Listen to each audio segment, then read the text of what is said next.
Welcome to another edition of the It's Cavalier podcast. It's your boy, Mac. Tonight, our Cleveland Cavaliers took on the Portland Trailblazers for the second and final time this season. And I can't lie to you guys, I don't care who was out there. This was going to be a fun matchup either way. We all know the level of athletes that the Portland Trailblazers put out there. Hell, you saw it out there with Shaedon Sharpe and company.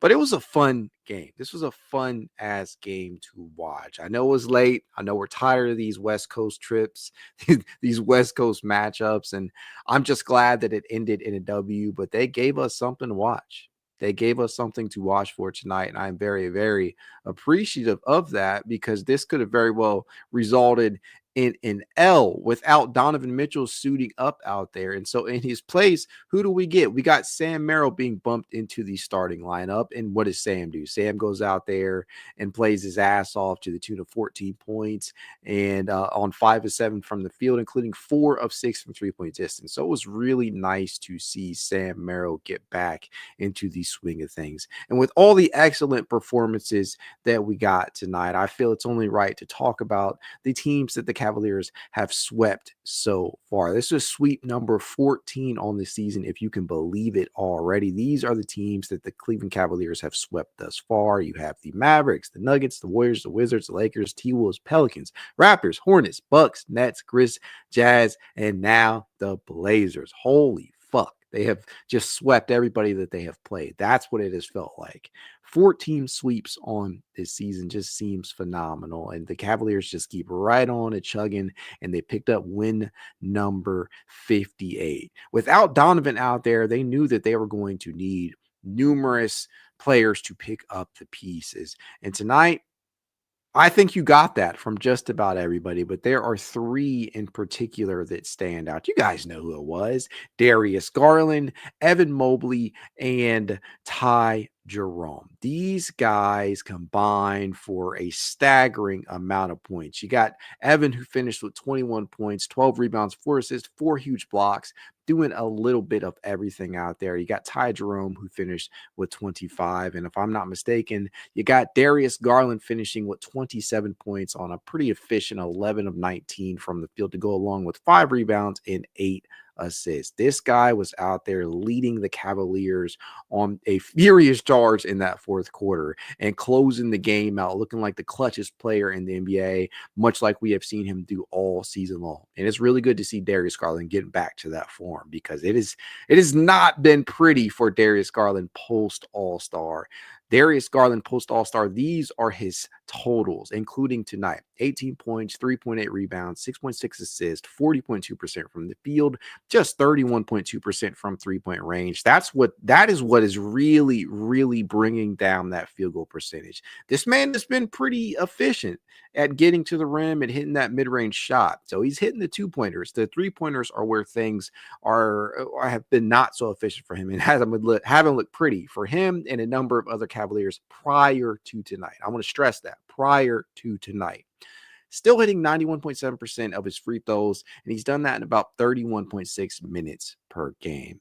He has been just so up and down since the second half of the season started, but tonight was a major step in the right direction, and I am glad to see him get back out there to playing winning, effective, and efficient basketball, leading the charge for the Cleveland Cavaliers without Donovan Mitchell out there. You needed it.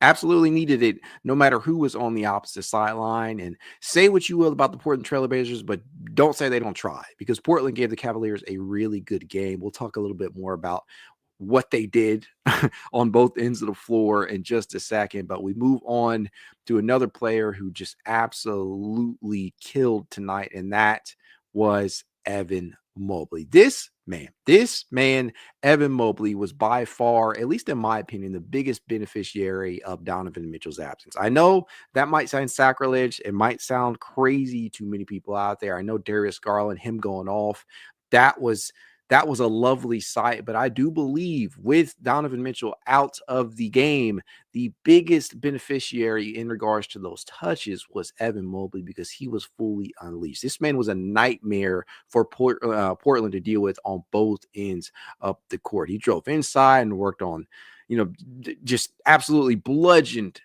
the Blazers with an array of moves in that low post. He just moved his way inside, bruising people on the way. You saw one of the dunks that he had after knocking Deni Avdija out of the way. He was active on the glass, hauling in many rebounds, and he was a brick wall inside on the other end, contesting everything at the rim. And I mean everything. Yeah, multiple highlight worthy rejections at the rim. He would finish with 4 total on the night. At least that's how many he was credited with. I do believe, I mean, maybe it's just me. Maybe he didn't touch the ball, but I thought he should have had 5. But again, this man was just an absolute rim deterrent unto himself out there, contesting everything at the rim. He had just so many impactful plays, and even the shots that he did not reject. His presence was a true deterrent, right? His presence out there as a 7-footer in that painted area deterred numerous drivers from getting inside that painted area and forced the drive and kicks, right? He made life difficult on everybody on that opposite end of the court. One of those blocks came on Duop Reith, a man that I would have I wouldn't have mind the Cavaliers acquiring not long ago. And another on Shaedon Sharpe, which was like at the apex of this dude's shot. And we know how high flying this dude Sharpe is. He's one of the most high flying, one of the most athletic players in the league. And this dude, Evan Mobley, was just doing everything. He was their best player tonight, in my opinion. And this is the player that we know that he is capable of being when he gets it into his head that ain't nobody out there that can stop me. Good riddance. I mean, good luck to that other team. And he was just that leader on the court tonight through his play.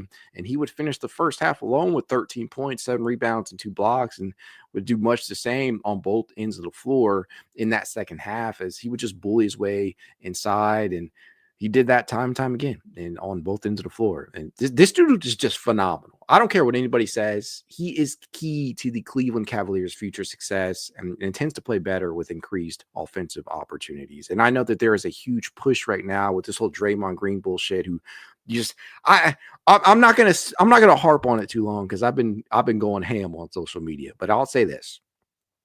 After going on his own podcast, we all have opinions. Hell, I'm talking to you via podcast form right now. Difference is I didn't play professional basketball, but Draymond Green, despite being a Hall of Fame Cavalier player, he is so deserving of many of the accolades that he has gotten in the past, and he probably should have racked up at least 1 to 2 more Defensive Player of the Years over the course of his storied career. But after going on his own podcast and basically taking the Joel Embiid route to, begging for the Defensive Player of the Year award, I wake up today and I look at the Defensive Player of the Year odds and I'm like, what the fuck? Draymond Green is now ahead of Evan Mobley in that regard, at least on FanDuel. I haven't checked some of the other major gambling sites and whatnot, but to me, I just do not understand. I do not understand how one can talk themselves so easily into that award. I just don't get it. Maybe Evan Mobley needs to do much the same. We know Evan is the quiet type. He's not a guy who's going to go out there and, campaign for himself. But maybe that's what he needs to do because he's already been robbed for Rookie of the Year. We already felt like he should have won Defensive Player of the Year once already. And this season, I swear to God, if Evan Mobley gets robbed of that Defensive Player of the Year, what I'm going to lose it. I'm going to lose it. I am going to riot in the street. I'm just going to have you guys are not going to want to see me on social media the day if that happens, because I'm just going to go ballistic, because there is no way, in my opinion. And this is not to discredit what Draymond Green has done. This is not to discredit what any other player that's going to be a finalist has done. We know that Dyson Daniels has had a phenomenal season. That man is just a flat out thief out there. He has 80 more. I want to say he has 80 more steals than the next closest player, which is SGA. I think he has 200 in total steals, or at least that's what he entered tonight with. And he is the only player he is the first player since 2008-9 season, since the 2008-9 season, which to rack up that many steals. That was the last player to do that was Chris Paul, who did it twice from 2007 to 2009. Dyson Daniels has been phenomenal on the season. We know Jaren Jackson Jr. has a case, but Evan Mobley, by far, after Wemby went down, just ran away with that award. So and he showed you again tonight, 4 more blocks, contesting everything. I cannot wait to see what the defensive statistics say about this. The defensive field goal percentage should be very telling after this game. And this can only help bolster the defensive player of the year agenda that is already being pushed by yours truly and others. So if Draymond Green ends up winning that award, I'm just going to lose it.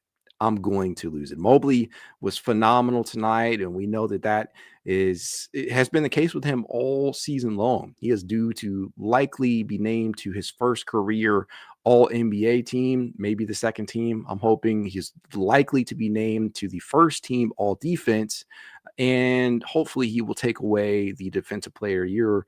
And we're not even talking about potential title yet, which could possibly be on the horizon for the whole team. So that would be one hell of a season for Evan Mobley to have in this season in which many people think that he has taken the lead. But if Draymond gets it, I'm just going to fucking lose it. That's all I got to say in that regard. But so Darius Garland, Evan Mobley, Ty Jerome, Sam Merrill, you name it. And Merrill, let's touch on Merrill for a second. Again, this guy being bumped into the starting lineup once Donovan Mitchell was ruled out due to rest reasons. That is something that is always, anytime you see Donovan Mitchell's not playing, some of the lineup decisions that Kenny has made, whether he has bumped Max over to the 2 and had Isaac Okoro start, or Dean Wade start, or, prior to the trade, having Karis LeVert start. You've seen DeAndre Hunter start a couple of games here and there, but Merrill has also started. Some of them have not gone so well, i.e. the Boston start that he received when basically all of the wing depth was gone. But more often than not, when Sam gets opportunities, Sam makes the most of his opportunities. And that is exactly what he did tonight after drilling 5 of 7 shots, including 4 of 6 in 3-point distance. And some of the makes that he had were just timely as hell. Sam, despite some size limitations out there, will give it his all on the defensive end. He is a guy who has just basically been elite as a screen navigator this season. He has just been such a impactful player for Kenny Atkinson. And a lot of people just like to just simply simplify him down to just being a shooter when he is much, much more than that. Yes, the gravity that he affords the Cavaliers, that is a huge reason why he is out there, but he is not just a shot maker. He is not just a guy out there to space the floor. He is legitimate an underrated facilitator. He is an underrated defender at his size, and he's pretty damn good at defending guards. The problem is that at 6'4", Kenny has played him most often at the small forward position, where he can be undersized most of the time. But this does not make him a bad defender. He has been really good as a screen navigator. He is in the 99th percentile in off-ball chaser defense. He is in the 88th percentile as in regards to ball screen navigation. The perimeter isolation defense is where people can really, really target him, and by virtue of him just being undersized, if you're playing him at small forward, playing alongside 2 other smallish guards, because we have seen a lot of lineups with Sam, Darius, and Donovan, or Don, Ty, and Sam, or Darius, Ty, and Sam. We have seen Kenny go through various variations of this of the Sam Merrill lineups with him at small forward. But the one thing that you can never say about him is that he doesn't try. Now, I know when the playoffs hit, there's going to be a conversation about, okay, do we need to sacrifice some of Sam's minutes, or all of Sam's minutes for the likes of Isaac Okoro or Javonte Green, or hand some of them back to Dean Wade, who was, some nights just not entering the game early enough. And Dean did play about 21 minutes tonight, but Sam, Sam getting that start tonight, he played about 30. So I don't know what is going to happen in the playoffs, but I know against teams like the Portland Trailblazers, you can absolutely afford to do that. And I think Sam getting back on track in terms of shooting that shot, that's big time. I posted the stat earlier, but the Cavaliers have been absolutely, as a team post All-Star break, the Cavaliers had been absolutely terrible at the three-point shot. It just was not falling for them in a good fashion. I mean, they were dead last in three-point percentage entering today post All-Star break at 32.7% from three-point distance. And, this is during a stretch over their last 10 where they had gone 6-4. So scratch that. So not post All. So over their last 10 games, they've been shooting 32.7% from 3-point range, which is dead last in the league. And on the season as a whole, they did enter at 38.4% tonight, which is still tops in the NBA. But moving forward, you would want that number to rise and rise. It did tonight as the Cavaliers would shoot a collective 44.4% from distance, which is way, way, way closer, actually above what we expect from them. The three-point shot wasn't prevalent. It wasn't as prevalent as we have seen it be in other performances, as they attempted just 27 total shots, but they knocked down 12, right? That's efficiency. And a good number of those came from the likes of Sam Merrill. You had Jerome going 4 or 5 from 2-point distance. Darius Garland finally hit a shot from 3-point range. You got DeAndre Hunter, who was also pretty damn solid in his 23 minutes off the bench tonight, hitting 1 of 3. Dean Wade hitting nice and timely shot from 3-point distance. And Max Strus, right? The 3-point shot, they have been getting really, really good looks from 3-point distance. The problem is that they just had not been knocking them down until tonight. Now, I know that there's a huge argument with, the efficiency versus, looks and whatnot, and whether or not the Cavaliers should actually look to, get the ball inside to the bigs more. And tonight was a good case for that, right? With no Donovan out there and having to rely more on Evan Mobley, who we know is just a killer inside the painted area, whether he is rim running or in the mid range or down in the low post going to work like we saw him do tonight, or out in transition. But that is not going to be a one-size-fits-all answer. I can't simply sit here and tell you that the Cavaliers need to force feed Evan Mobley or Jarrett come the postseason, because every game is going to be a little bit different. But what I can tell you is that when they do feed Evan Mobley, when they do feed Jarrett, good things tend to happen. Now, how the defenses tend to play those two come the playoffs, I don't know. Things could change. Things could shift because the game tends to slow down. And I think that you're going to have to lean on some of your best perimeter scorers or best isolation scorers, and that of Donovan and that of Darius. Darius in particular has to be playing at a very high level in order for the Cavaliers to get to where he needs to go.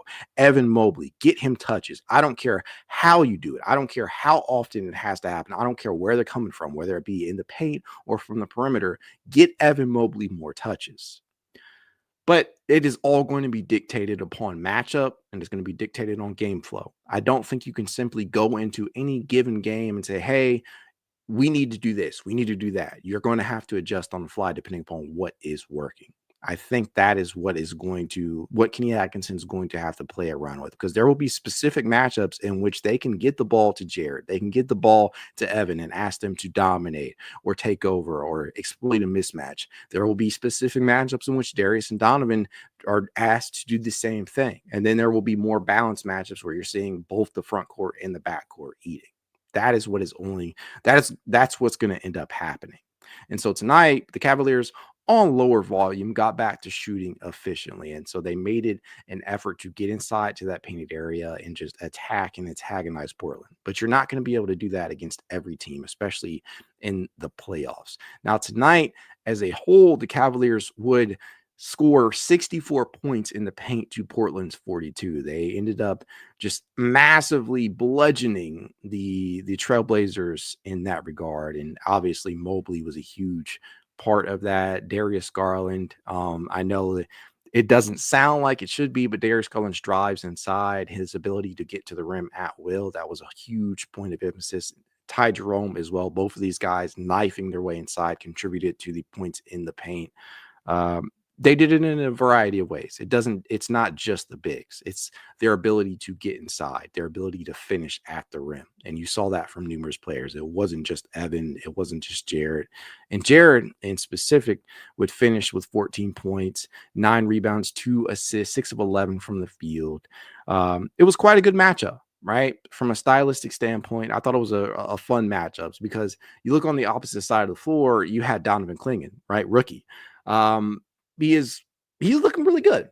I thought he had a really good game tonight. He had a tough assignment trying to deal and trying to stop with Jarrett, trying to stop Evan, and he would finish with 18 points, 12 rebounds. So he finished with a double-double. He also had 3 blocks, 2 assists, and a steal, and it was an efficient 6 of 10 from the field, including 2 of 3 from three-point range. Cleaning had a pretty good game. So props and credit where it's due over there on the Portland side of things. You got to give credit where it's due. He held up very nicely. He just, that's just a tough assignment to try and deal with the double big. That's pretty hard.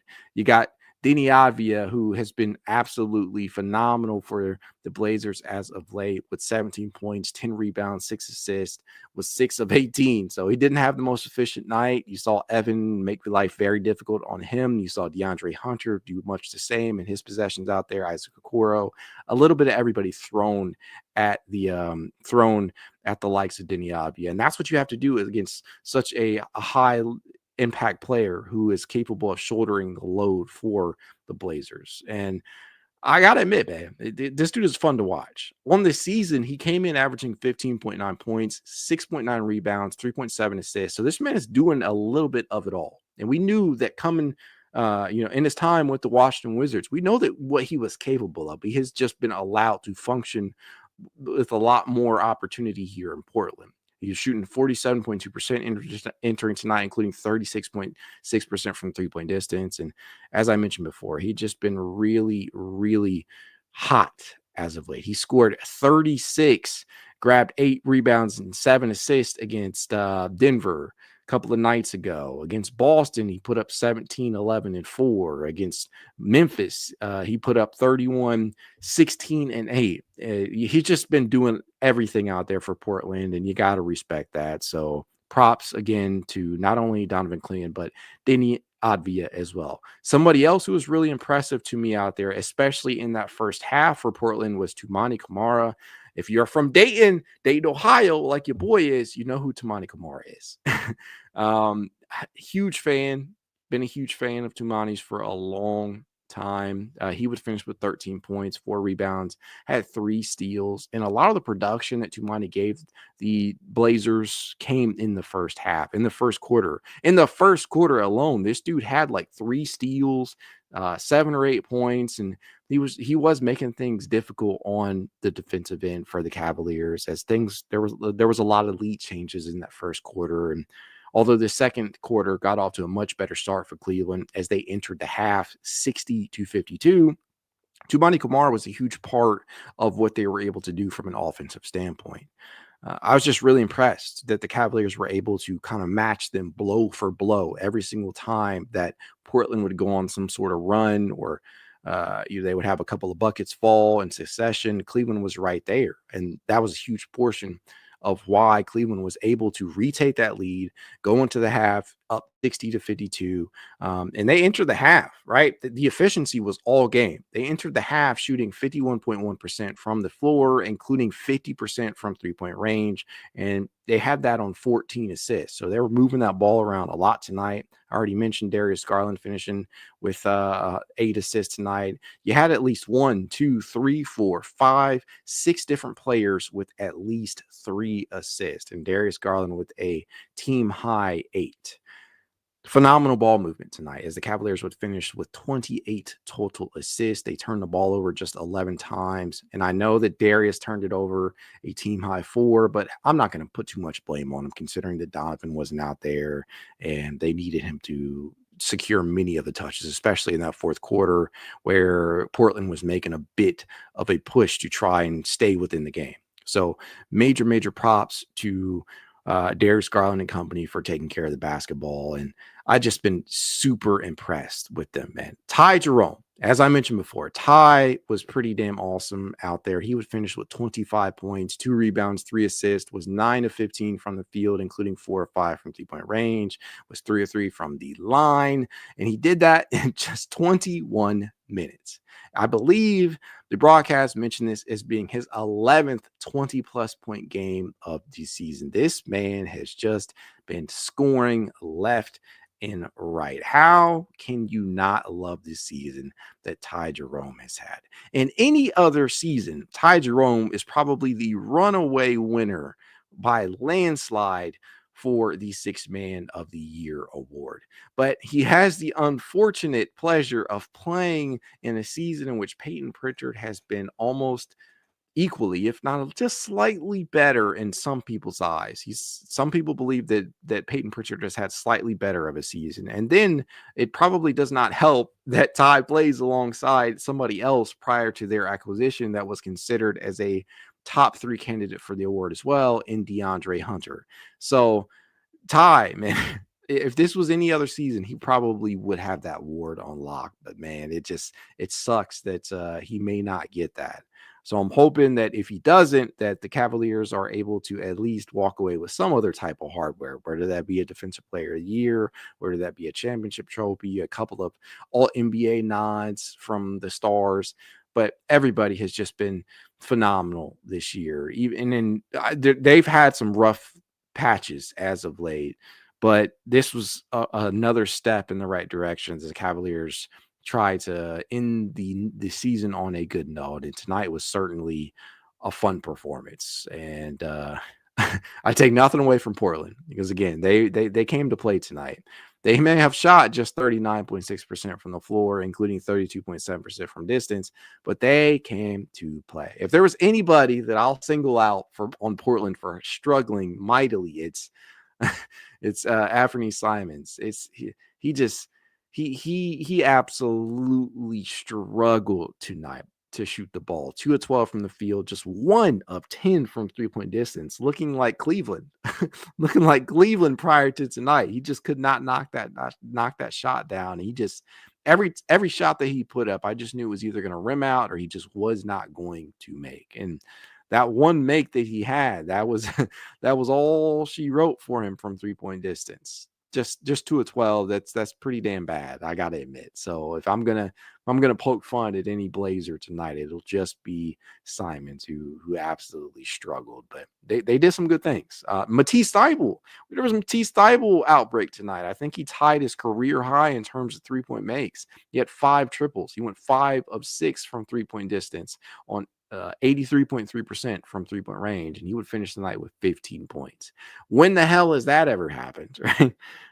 Matisse Thybulle has, been a notable defender throughout the duration of his career, but yeah, you're never really going to see this guy knock down as many triples as he did tonight, but credit to him. And so I don't want to beat up too much on the Trailblazers because this was obviously a game in which the Cavaliers were expected to win going in, but they made it a game. Even without Donovan Mitchell, this was a fun contest, and that's something. That is certainly something, considering this has been a season full of just excellent performances from the Cavaliers, and this one will go right into the bag. And with that, the Cavaliers get to return home. So I'm happy about that for more than one reason, because one, they get some rest. Hopefully they'll get some rest. Number two, we don't have to stay up late for these super these super late start times. Tonight's game started at 10:10. Not the biggest fan of that, being on the East. Just, it always is a rough thing to be able to stay up for, as it's about 1:00 my time as of recording this, but 7:30, 8:00 is much more my speed in terms of the start times of these games. But just a fun one. They made it worth staying up for, and that is my cue to hop into the chat here before we call it a night. John Vaughn says, good win. Cleveland Cavaliers says, let's go, 58-14. That's just crazy to me, man, that through this many games on the season, they have managed to win 58. Uriah Cruz says, great win. Let's go on another streak to end the season. That would be great. V1 Beat says, Sam Merrill. I agree. Sam was phenomenal, going 5-7 from the field tonight. Dr. Claw77 says, glad to see Ty back against that ridiculous three making from the Blazers. Yeah, they certainly did some things. Dr. Claw also says, glad to see DG back to closing and starting strong too. Yeah, we really needed that. Darius was, I think he ended the first half with 6 of 9 from the field. And although he only drilled a single triple tonight, it was really nice to see him continue that efficiency in regards to attacking the rim. Jim Barney haha says, go Cavs. Dr. Claw says, and Evan, hunting Evan on switches, bullshit. I don't know why. I do not know why people continue with these narratives, right? Evan is not the guy to try and hunt. This is the wrong man to try and do that to. Hopefully, more and more people watched the Cavaliers and found that out tonight as Evan finished with 4 more blocks and rejected, and contested many, many more. Like, I'm really, really interested to see what the defensive statistics in regards to the defensive field goal percentage say about this matchup tomorrow morning. Jim Varney says, if Evan just drove to the hoop full speed all night, we could have won by 60. I don't think you really want him to do that. I don't want him to break down at the end of the playoffs. Floyd Phillips II says less threes, more high percentage twos. If you can get to the rim, yeah. It depends upon your definition of high percentage two, right? If you're talking mid range, I can't agree. If you're talking getting to the rim, attacking the basket, yeah, we're in agreement there. I don't think it's a sustainable thing in the playoffs to shoot, I don't know, 38, 39, 40 triples per game and expect to come out to win every single contest. I think it's going to be heavily dependent upon the flow of the game. Teams like Boston may be able to get away with that. Cleveland has a decisive advantage with the bigs that they have and the drivers that they have, and Darius and Donovan and Ty and DeAndre and company. They need to utilize these players to their strengths. Floyd Phillips II says Mitchell hurt us. Can he send him home? Don, I mean, for what it's worth, Don has had an all NBA type season. He just hasn't been up. He has not been up to his regular par lately, but I think he will get back to it. Jim Fortney says Cavs only shot 27 threes, 44%. Mr. King 562 says 9-1 record to break the franchise record. I hope it happens, but we shall see. We shall see. He also says 10 games. Hopefully they ramp up the effort to go into the playoffs on a good run. At this point, I just want them to prioritize health. It would be nice to see them break the franchise win-loss record, but at the end of the day, as long as they get the number 1 seed, which I think they will, and they don't suffer any catastrophic injuries, I'm happy with that.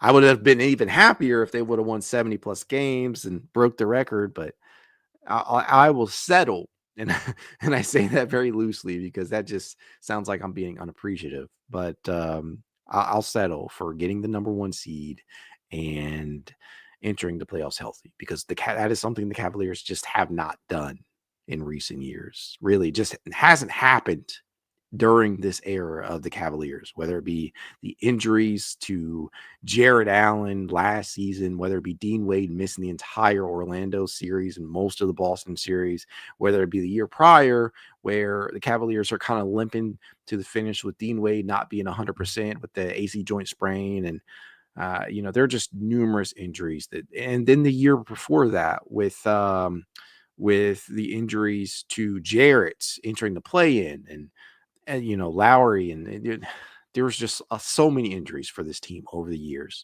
This season could be the one season during this era, dating back to the 2021-22 season, that they actually enter healthy. And I think the most key players that you want that to apply to are DeAndre Hunter and Dean Wade. You need these guys. You need these guys to stay healthy. And that's not me saying they are the most important Cavaliers to stay healthy, because we want all of them to be healthy. But to me, if there were 2 players that I single out, especially in regards to how they could impact a playoff series, it's Dean Wade, it's DeAndre Hunter. We need Jarrett Allen to remain healthy. I'm not worried about Evan. I'm not worried about Donovan or Darius. I think they're going to be fine. Dean, as long as he stays upright, that's going to help tremendously. DeAndre, you traded for this guy for a title push. He's got to stay healthy too. And these are both players that have struggled with that consistently throughout the duration of their career. So hopefully that does not become the case. Just need these guys healthy entering the playoffs. Jay Quest says, yep, healthy and home court. That's all I'm asking for at this point. Mr. King 562 says Allen was using his right hand and no bandage. Looking good. Jordan React says also 7-0 without Don this season is the turning point from last couple of years. We're also 4-0 without Darius this season, but 5-3 without Evan is an interesting sign. He is the key. He is absolutely the key. Evan, the defense changes significantly without Evan Mobley's ability to provide backline of defense coverage. No slight against Jarrett Allen. No slight against anybody else out there, whether it be DeAndre Hunter, Isaac Dean, whoever. DeAndre Hunter, Evan Mobley is the straw that stirs the drink from a defensive standpoint. And he is a very, very underutilized, well, not underutilized, undervalued offensive impact at times. But when you have situations like these where Donovan is not out there and you can afford to give Evan more touches, you're often rewarded. I love it. I love it. Tonight just proves his value on both ends of the floor, and it's a huge reason why he was voted to his first All-Star game. It's a huge reason why he is likely to finish with Defensive Player of the Year. It's a huge reason why he is likely to be voted All-NBA. It's a huge reason why he is likely to be voted All-Team First Defense. And I can go on. I can go on and on and on and on. But all I know is that I'm going to be pissed if anybody else but Evan Mobley wins that award. Sebastian Ramon says Draymond secretly controlling all media. Nobody was even saying his name for Defensive Player of the Year conspiracy. Could be. All I know is that Draymond has a solid case in his own right. There are a couple of players that have solid cases, but Evan, by far, in my opinion, is the most deserving of that award. But I'm just happy to walk out with another W, second straight for this team. You needed it. Needed to get back into the win column, needed to get back to playing efficient basketball, and they certainly did that tonight. And numerous players balled out. Really, it just felt like everybody did. Right. It truly felt like everybody played some sort of huge role tonight, no matter how big or small. This is a good one. This is a good one to end the road trip on. And I think they really, really needed that. That being said, as I always tell you guys, if you'd like to reach out to me, now you can. It's Cavalier_pod on Twitter, TikTok, Instagram, YouTube, and more. If you want to be added to this Cavalier Discord chat, you know what to do. Leave a rating, leave a review, send a screenshot of said review to itscavalier53@gmail.com, and I will send you said invite. If you want to support the pod in a small but helpful way, consider becoming a member over on Patreon. You can do so for as little as $1 a month. You never know how much that helps out your favorite creators. And how can I get out of here without mentioning one last thing? I'm sorry, I forgot. Patrick Beverley.